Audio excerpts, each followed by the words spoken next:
because I get a chance to speak to people in different levels. And that's what business analysis is all about, really. It's asking questions. Business analyst is someone who is the link between the business, the client, and the tech. Like you are responsible for making sure that you understand the customer's ask, you understand what the business asks in terms of the product that needs to be built, and how you translate that ask into requirements that the tech team understands. As a business analyst, that's the chaos that you need to be a part of it. That's the chaos you need to welcome. That's the chaos that you need to be excited about, right?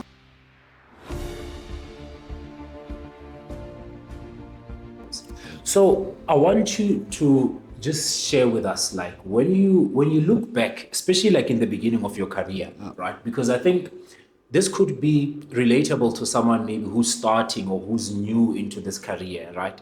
Because a lot of people, we get into these careers without really not knowing the inner workings of what am I going to be doing, right? Yeah.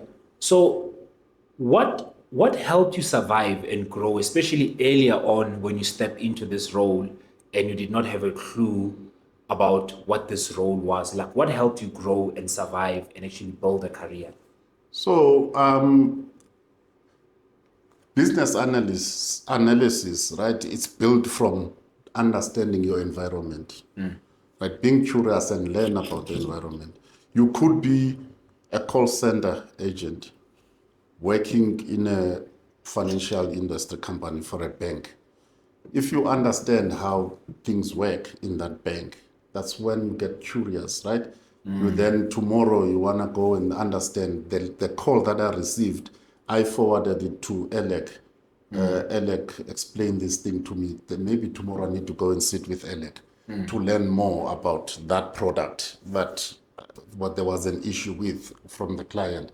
So for me, what happened was being curious, trying to learn. So that's what helped me. Being curious, talk to people. There's nothing worse than someone who's an introvert in the PA space, because in there you can't be a loner. You need to be within people. You need to talk to people. You need to engage with people. And as a BA, more especially than you be, don't avoid those difficult questions. Ask difficult questions. Nobody's gonna tell you, who's gonna say you're stupid because you're asking those questions. Ask those questions. They're important for your growth. They're important also to get to the right solution, right? So that is very important. And the other part that I wanna bring in here is, as a business analyst, all you need to do in your life is document, keep history of things that you do. When you speak, because there's nothing worse than speaking to you today, tomorrow I come to you and I ask you the same question, the same way I've asked it. It's different when I come back to you. I'm asking the same question, but I'm coming with a different angle. But if I come to you today and says, what's your name? And you tell me it's Alec, then I leave. And then I come back tomorrow, what's your name? Right? Then what do you think of me? So as a BA, if I ask you something, let me try and write it, right? Go and record it. As I said, challenge that as well. So we'll get to the skills, right? I think after we break this down a bit further. But if I'm hearing from what you are sharing right now, it's very important that for someone who wants to become a BA, you can't be a reserved person. You can't be someone who wants to work alone. You have to be that person who's comfortable talking to people. You have to be someone who asks questions. Yes. In order to grow and actually survive and build a career as a business analyst. True. Because remember, the business analyst, as I said, it has evolved, right? During the time. We had the system that was used, which is Waterfall, right? So where you start from discuss what the problem is, and then from discussing it, define it, and then from define it, you need to then build it, and then test it and all of that. But you have to write that document, which might take you 5 weeks to write, right? Because and that was for the entire project. For the entire project. And then we've moved away from that, then introduced Agile, right? Where we need to, build iteratively. So we build one small thing and then we move to the next one using MVPs, right? And then other companies are still using the, what do you call it? The waterfall. No, what you call bit of waterfall and bit of agile, hybrid model, where you use both. Because you would find in this one project, there's one piece that would require us to do waterfall, but then the other pieces we can use the agile. As a business analyst, that's the chaos that you need to be a part of it. That's the chaos you need to welcome. That's the chaos that you need to be excited about, right? Because it gives you an opportunity to ask questions, to talk to people, and then gives you an opportunity to challenge things. And at the end of the day, your solution, I'm telling you, would be the best. That's how I see it. So if you were to just put yourself like back in those early days, right? Were there any moments where you felt like, there were challenges, or you just got into the role and something that you thrived in? The challenge, a BA who doesn't have challenges today is the luckiest BA ever.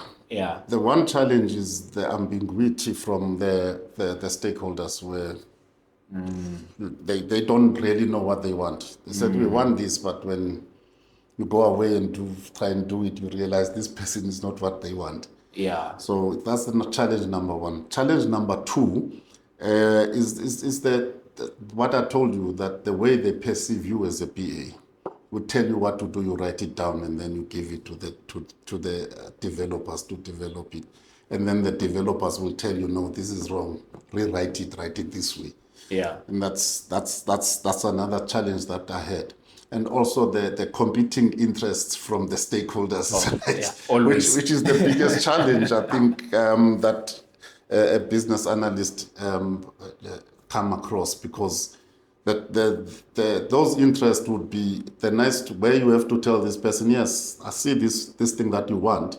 It's a nice to have, but what this other one wants, it's got more impact, right? It's more critical. It's more critical. Then you need to make them understand. And also, it's important to, when you do this, you co-create with them. You don't treat them as outsiders. They are not stakeholders. In that solution build, co-create with them. Get them involved, right? Even if by means of giving them, inviting them in your stand-ups once in a while, or having a weekly, where you bring them in and you show them how far you've gone with your work. Yeah. Right, and you show and tell kind of a thing that you do with them. You get them involved. So those are the challenges that at the beginning, no, I didn't know about that. I would leave the room frustrated because 3 people, they all want their work done. How did you then overcome those challenges, especially the first one? Because I can understand, especially if someone who's new to the role, right? Because we spoke about this triangle of client, of business, of tech, right? Yeah. And if someone who's new, it's easy for you to be confused as well, right? And you're getting stakeholders that are giving you requirements that are not clear, and there's a lot of ambiguity around what is it that needs to be built. But you as a business analyst, you have to make sure that you get clarity, because then it's going to be difficult for tech to build something that's not clear. How did you deal with that challenge? So at the beginning, I didn't know what to do, but talking to other people, share your frustration. But then the skill that I've developed I realized that one needs to develop is, as I said before, don't avoid to ask these questions to the stakeholders and explain to them what you're saying and what I understand, right? I'll say, this is what we are saying, this is what I understand you are saying, right? And then between the two of you, then we'll get to a point of agreeing exactly what you want. So hence I was saying, when you are given the instructions or the requirements, challenge them, test them and challenge them. Then it takes away that ambiguity, that gray line in between. It becomes clear. Do you also find that, did you play it back? Because sometimes when you play something back to people, they like...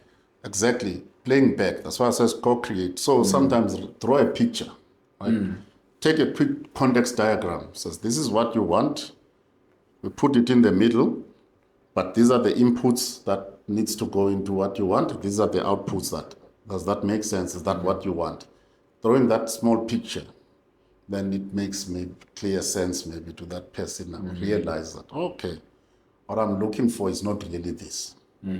And that as-is process, sometimes if you have to improve the existing system, right, you have to draw that as-is and then says, from what I understand, this is the to-be that you want.